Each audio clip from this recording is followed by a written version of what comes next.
There's a lot of freedom in performance, and it's fascinating to watch him work. And also, he's just the most generous person, and not just in his energy towards people, but even from when I first met him on a call. He was really generous with the materials he showed me. I didn't have the job, so I wasn't really entitled to that. But he has this thing of really bringing everyone into the world so that we all know what movie we're making. And it makes everyone just as passionate as he is, and you don't want to let him down. And the way he treats people, whether they are a producer to an extra to a caterer, it's kindness and generosity, and he really brings people in to be like, look what we're making. There's so many interviews out there of her. There's a couple of documentaries that she took part in for the BBC, and then also I managed to get my hands on a book that she wrote with her sister in 2002 called Together. And through that I was able to get her experience in her words. So through that I was able to really explore her and try to find the real Nicole to then integrate into the story that we were telling. Nicole sees Robbie, or Rob. She doesn't see Robbie Williams. She meets him and she meets Rob.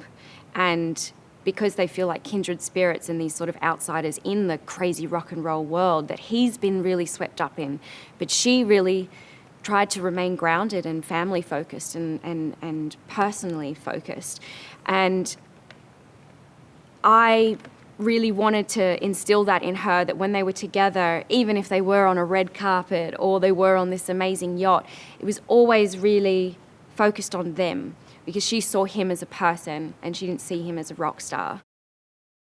Jonno's an absolute legend. The second he walked in, I was a part of his audition experience, and he manages to capture the cheekiness and the self-deprecating humor and also the real darkness of Robbie. And in Nicole and Rob's story, there is such a journey there. And I have never felt safer with an actor.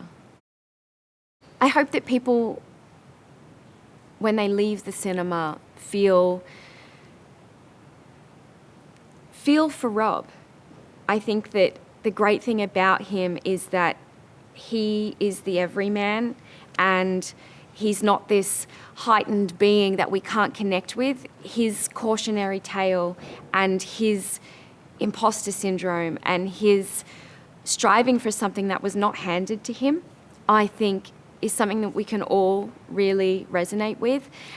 And seeing it being done on this crazy scale and this real rock and roll energy to it with a real emotional truth, I hope that people walk away learning more about Rob, more about his music, and I hope they feel a little bit more connected to him, because, yeah, he's just one of us, right?